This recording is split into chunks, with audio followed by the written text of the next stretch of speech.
dalam rangka meningkatkan syiar dakwah digital.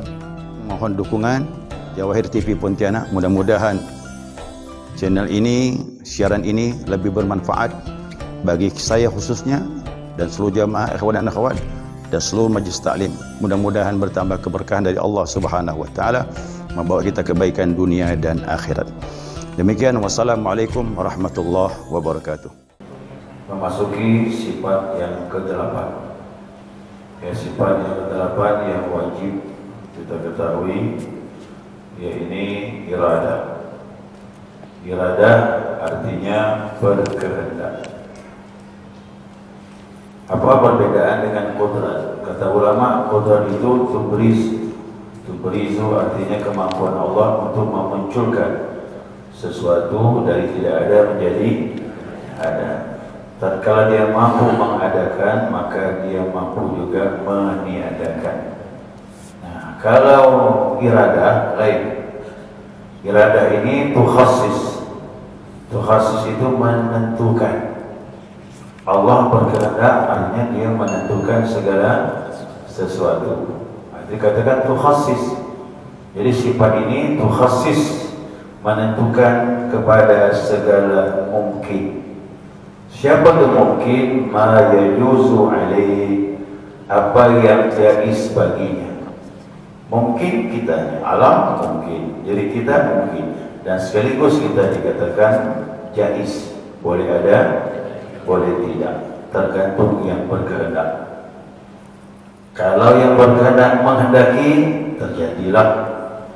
Kalau yang maha berkehendak tak menghendaki, tak terjadi. Jadi kita ini namanya mungkinul wujud, atau dikatakan ma yajuzu alaih, jaiz kita ini, boleh ada, boleh tidak. Alhamdulillah kita dikehendaki Allah dan kita terjadi. Ini nikmat dari Allah. Ya, kita tidak ada perjanjian, ya Allah ciptakanlah aku, tidak ada. Namun Allah berkehendak. Ini namanya ni'matul ijaz. Ya, ijazus syai' minal alam, minal adam ila wujud. Allah berkehendak mengadakan kita ini dari tidak ada menjadi ada. Berarti Allah menghendaki kita terjadi. Nah, bagaimana dengan nikmat kita dijadikan ini? Nah, ikut Nabi Muhammad SAW. Nikmat ada dua, tak bisa kita pungkiri. Nikmatul ijaz dengan nikmatul imdad. Nikmatul ijaz, nikmat kita dijadikan Allah. Kita tidak menghendaki, tapi Allah berkehendak kita dijadikan Allah. Bagaimana mensyukurnya? Nah, Nabi SAW waktu tiap malam Nabi salat sampai nampak kaki beliau tu, ya, karena banyak bergerak seperti merah, membengkak, padahal banyak bergerak. Aisyah berkata, ya Rasulullah, dosamu telah diampunkan yang awal dan yang akhir.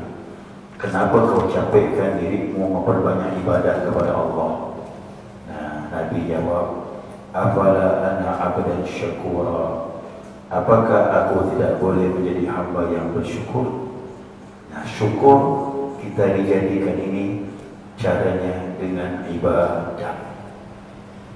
Siapa beribadah berarti mensyukuri, dia dijadikan dan dikehendaki oleh Allah Subhanahu wa taala. Ya. Nah, kemudian berkehendak terhadap sesuatu yang jaiz dan itu muwafaqah dengan ilmunya, bersesuaian dengan ilmunya. Artinya apa? Tiadalah Allah menghendaki sesuatu melainkan Dia mengetahui. Kalau Allah berkehendak menjadikan kita ini, berarti Dia mengetahui siapa yang dikehendakinya untuk diciptakan. Nah, jadi setiap Allah berkehendak, mustahil Dia tidak mengetahuinya. Maka lawannya karahah. Apa itu karahah? Mustahil Allah menciptakan alam ini, alam berarti selain Allah, itu dengan terpaksa. Tak ada. Kalau makhluk boleh terjadi. Kita pernah melakukan dan terpaksa, mungkin terjadi. Tapi bagi Allah tidak ada yang namanya kamus terpaksa. Cukup Allah menyatakan idza arada syai'an ayyaqula lahu kun fayakun. Kalau dia berkehendak terhadap segala sesuatu jadi, maka jadilah. Konsep Allah bagaimana? Yang dikehendaki terjadi, yang tak dikehendaki tak terjadi. Tidak ada keterpaksaan bagi Allah Subhanahu wa taala. Jadi Allah tidak menciptakan sesuatu yang tidak dia kehendaki, itu mustahil. Atau dia lupa, mustahil bagi Allah lupa. Atau dia lalai, mustahil lalai bagi Allah Subhanahu wa taala. Allah disifati dengan surah Al-Baqarah ayat al-Kursi, la ta'khudhuhu sinatun wa la naum. Dia tak pernah dihinggapi rasa ngantuk dan juga tidur atau pergi lupa. Atau berilat, Allah menciptakan makhluk dengan sebab? Tidak, tanpa sebab. Ya, Allah menciptakan tanpa konsep. Atau Allah bersifat dengan tabiat, oh ini alam menciptakan karena tabiat Allah. Tidak ada tabiat. Ya, tidak ada tabiat bagi Allah Subhanahu wa taala. Nah, jadi konsepnya yang dikehendaki pasti terjadi, yang tak dikehendaki tak akan pernah terjadi. Nah, kalau kita berkehendak, kemudian apa yang kita inginkan terjadi, tolong pahamkan jemaah sekalian. Berarti yang kita inginkan, yang kita kehendaki sesuai dengan kehendak Allah. Jangan memaksakan diri sesuatu yang tak dikehendaki Allah. Capek kita, ya, capek kita. Lelahnya bukan pada tubuh, lelahnya pada batin kita. Malam tak tidur, kenapa seperti ini, kenapa begitu? Nah, kalau tak terjadi yang kita kehendaki, sabarlah, ambil hikmah. Ya, ambil hikmah. Bermula iradah itu sifat ma'ani, sifat yang ada pada zat Allah Subhanahu wa taala. Jadi sifat kehendak ini ada pada zatnya, dan iradah itu ta'alluq kepada semua mungkinul wujud. Saya ambil contoh, siapa mungkin wujud ini? Manusia, ya, langit, bumi, malaikat, jin, manusia, ini mungkin wujud. Ambil manusia saja. Ambil contoh manusia, si Zaid. Kita ambil contoh Zaid. Zaid itu dalam bahasa Arab bertambah. Dulu saya belajar tetap contohnya si Zaid. Saya tanya sama guru, kenapa contohnya selalu si Zaid? Zaid itu artinya bertambah. Mudah-mudahan mengambil contoh si Zaid, ilmumu bertambah. Zaid. Si Zaid ini, ya, Allah kehendaki. Ya, si Zaid ini Allah kehendaki, lalu dia wujud. Kemudian dia menjadi Adam. Nanti dia menjadi tiada. Kapan dia wujud ada, kapan dia tiada sudah ada dalam kehendak Allah. Ya. Makanya kalau ada orang meninggal jangan banyak cerita lagi lah. Bukan saja yang bagus. Ya. Ada orang meninggal habis cerita dah. Jangan cerita penyakit lagi. Energi kita habis, syaitan bertambah gemuk. Ya, syaitan gemuk dia sehat. Ya. Kenapa ke dokter ini? Kenapa tidak ke dokter itu? Coba ke dokter yang ini. Tidaklah begini. Syaitan tambah gemuk. Sehat syaitan. Inilah yang ku cari sehat. Padahal semuanya sudah terjadi dengan kehendak Allah. Doakan saja yang baik. Selesai. Maka kata Nabi, jaga lisanmu terhadap orang yang telah kembali kepada Allah. Ya, jaga lisanmu. Nah, kapan sijil muncul, kapan sijil tiada, itu sudah ada dalam kehendak Allah. Kemudian sifat-sifat sijil, bagaimana karakternya, sudah ada dalam kehendak Allah. Al-Zaminah, masanya kapan? Apakah sejak dimunculkan tahun sekian Hijriah, tahun Masehi sekian? Apakah zaman Orde Baru? Apakah Orde Lama? Apakah zaman Jepang, zaman Belanda? Macam-macam itu. Allah sudah tahu dah masa ini. Alhamdulillah kita juga begitu dikehendaki Allah masa ini. Alhamdulillah kita diciptakan pada masa ini. Masa ini dari kehendaki Allah sebelum Allah menciptakan kita ini. Ya. Nah kemudian amkinah, tempatnya di mana? Alhamdulillah di Pontianak. Ada yang di Jakarta, ada yang di Afrika, ada yang di Timur Tengah. Tempat-tempatnya sudah Allah kehendaki. Kapan season dimunculkan itu? Ya. Kemudian al-jihad, jihadun. Arahnya di mana? Apa ke barat, utara, selatan, timur? Dan semuanya bukan kebetulan. Siapa bilang kebetulan? Syirik. Ya. Siapa terbetik di hatinya kebetulan? Syirik. Yang ini kita tak bisa memilih. Kalau saya boleh memilih, jadi anak presiden, anak menteri, anak gubernur, anak raja. Tapi ternyata tak boleh milih gitu. Ya. Mana boleh milih? Terimalah. Ya kan? Oh, kau lahir dari orang tua yang kaya, alhamdulillah. Dari yang miskin, alhamdulillah juga. Karena kita nikmat dijadikan. Dari tidak ada dia dengan Allah. Kaya miskin aturan Allah. Ada jabatan, tak ada jabatan aturan Allah. Yang penting kita hidup ikut Allah dan ikut Nabi Muhammad SAW. Itu selamat lah kita. Ya. Orang kecil lahir tak bawa rezeki. Rezeki itu dituntut dari kecil terus. Ya. Maka rezeki itu masing-masing tidak ada yang sama. Nah, jadi jelas bahwasanya terjadi namanya ta'alum. Jadi tuntutan sifat Allah Subhanahu wa taala kepada alam ini, kapan dimunculkan, kapan ditiadakan, bagaimana sifatnya, masanya kapan, tempatnya di mana, arahnya di mana, bukan kebetulan, sudah masuk dalam kehendak Allah Subhanahu wa taala. Itu tak boleh sesali. Nah, ta'aluk ini dibagi menjadi tiga. Ada ta'aluk suluhi. Apa ta'aluk suluhi? Kelayakan-kelayakan sudah ada di alam azali. Sebelum Allah menciptakan langit dan bumi, sizin tadi kelayakannya sudah ada dalam kehendak Allah. Kemudian turun lagi kepada ta'aluk tanjizi qadim. Kelayakan sizin terinci dalam ta'aluk tanjizi qadim. Berinci betul. Ya, berapa kali dia bernapas, berapa tahun dia hidup, penyakit berapa kali dia kena, anaknya berapa, rambut di kepalanya berapa, gugurnya berapa banyak. Sudah dikehendaki oleh Allah SWT. Ditanam di mana, meninggal di mana, Masya Allah. Itu sudah terinci sudah sebelum Allah menciptakan zat itu. Nah, maka begitu ada tanjisi hadis, dimunculkan zat di muka bumi sesuai dengan yang dahulu ketetapan Allah Subhanahu wa taala. Sesuai dengan ta'aluk suluhi, sesuai dengan ta'aluk tanjizi qadim. Masya Allah, berjalanlah di muka bumi sebagaimana kehendak Allah Subhanahu wa taala.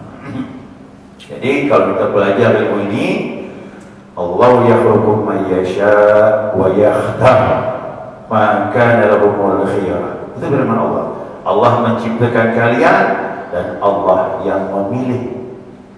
Jadi Allah memilih kita, kita memilih, Allah juga memilih. Sesuailah terjadi. Siapa yang memilih sesuai pilihan Allah, pasti dia dapat. Siapa yang kepingin memilih tak sesuai dengan pilihan Allah, bersabarlah. Bukan berarti tak dapat, hikmahnya mungkin belum dapat. Ya, mungkin belum dapat ada hikmahnya. Nabi SAW begitu berperang tak langsung menang. Ada yang menang, ada yang kalah. Waktu Nabi kalah, sabar, ambil pelajaran. Perang Uhud, perang Hunain. Perang Hunain kalah, yang lainnya menang. Nah, kekalahan tadi itu Nabi bilang ambil pelajaran, ikut komando, jangan tak ikut komando. Nah, jadi keberhasilan, kegagalan itu ada hikmahnya. Hikmah. Baik jamaah sekalian, sebagian dulu kita bahasnya ya. Nah, jadi sebagian lagi insyaallah akan kita bahas pertemuan yang akan datang. Jadi jelas bahwasanya Allah Subhanahu wa taala menciptakan segala sesuatu sesuai dengan kehendaknya. Tidak ada sesuatu terjadi dengan kebetulan, termasuk musibah-musibah yang muncul ini. Jangan bilang kebetulan. Ya, itu atas kehendak Allah Subhanahu wa taala. Cuma kita ngambil pelajaran. Kalau kita tak mengambil pelajaran, dah kita keliru lagi selaku orang mukmin. Orang mukmin hanya menyatakan qul la yusibana illa ma kataballahu lana. Tidaklah yang menimpa kami kecuali apa yang telah ditetapkan Allah kepada kami. Huwa maulana, dialah pelindung kami, Tuhan kami. Falyatawakkalul mu'minun, maka bertawakallah orang-orang mukmin kepadanya. Orang mukmin begitu, tidak akan datang kepada kita apa yang telah ditetapkan Allah Subhanahu wa taala. Lalu ikhtiar macam mana? Usaha itu hanya jalan syariat untuk menuju kepada pembagian kehendak Allah Subhanahu wa taala. Kemarin saya singgung kan, orang alim Allah tetapkan di Lauh Mahfuz dalam ta'aruf suluhi, si Zaid jadi orang alim.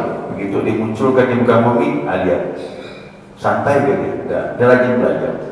Jadi ikhtiar itu sesuai. Allah tetapkan si Zaid menjadi orang yang kaya, begitu muncul, lihat usaha dia sesuai. Jadi ikhtiar usaha tak bertentangan. Tak bertentangan, dia sesuai. Maka kalau tetapkan dia menjadi orang besar, kita lihat bagaimana perjuangan dia. Masya Allah, perjuangan dia kita lihat. Makanya orang-orang besar itu dia ikhtiarnya kuat, semangatnya tinggi. Kenapa? Allah tetapkan dia seperti itu. Allah tetapkan seperti itu. Nah, jadi ikhtiar usaha tidak pernah bertentangan dengan ketetapan Allah, pasti bersesuaian. Ingat cerita penyakit kemarin? Ingat tak? Masalah penyakit COVID. Kan banyak orang kisahkan, ada kisah Umar. Ya, Umar mau masuk ke negeri Damsyik. Di Damsyik Syria itu kena penyakit menular, penyakit taun. Gubernurnya adalah Abu Ubaidah Al-Jarrah. Gubernurnya Abu Ubaidah Al-Jarrah, dia orang Ansar. Diangkat Umar jadi gubernur di Damsyik. Begitu Umar berkunjung, ialah khalifah, ya, Amir Mukminin akan berkunjung ke salah satu negeri di bawah kekuasaannya. Berita sampai ke Umar, kami di Damsyik terkena penyakit taun. Umar bilang sama Abu Ubaidah, aku akan menemuinya di luar kota Damsyik, kita mau masuk. Nah, kita lihat di dalam, luar biasa. Umar tak mau masuk, akhirnya Abu Ubaidah keluar menemui Umar di perbatasan kota, tak boleh masuk. Abu Ubaidah berkata, Assalamualaikum warahmatullahi wabarakatuh. Kenapa kau tak masuk menemui aku ke Damsyik? Kenapa tak masuk kota? Kata Umar, kau kan terkena wabah penyakit taun, makanya aku di sini menemuimu. Kata Abu Ubaidah, apakah engkau ingin lari dari takdir Allah? Oh, hebat tu kan. Apa kau mau lari dari takdir Allah? Penyakit itu takdir. Abu Ubaidah betul. Kata Umar, aku lari dari takdir Allah menuju kepada takdir Allah yang lain, kata dia. Masya Allah. Itu cerdas. Jadi ikhtiar dengan takdir sejalan. Selesai urusan pemerintahan, Umar beranjak, tidak masuk ke Damsyik, berpisahlah dia. Apa yang terjadi? Umar langsung ke Mesir, berkunjung kepada gubernur di sana. Siapa itu? Amr bin As. Ada urusan lain-lain. Setelah Umar kembali ke Madinah dari Mesir, dapat berita Abu Ubaidah meninggal dunia di Damsyik. Ada yang salah? Ada yang salah? Tidak. Karena sebelum Umar berpisah dengan Abu Ubaidah, Abdurrahman bin Auf berkata, aku telah mendengar Rasulullah bersabda, kalau kau berada di tempat yang terkena wabah penyakit, kau berada di dalamnya, jangan kau keluar, kata Nabi. Adapun orang yang belum masuk ke tempat di situ, jangan masuk. Nah, Umar mengatakan, benar kau, ya Abdurrahman. Berarti kan sesuai. Abu Ubaidah tak lari dari penyakit karena dia berada di tempat itu sesuai dengan petunjuk Nabi kita Muhammad SAW. Umar sesuai juga. Kalau kau di luar jangan masuk kata Nabi. Umar tak boleh masuk. Umar pun selamat. Abu Ubaidah meninggal. Kedua-duanya sesuai dengan petunjuk Rasulullah SAW. Nah, itu begitu aja. Ya, jadi ikhtiar tak bertentangan dengan ketetapan Allah. Ya, sekali lagi.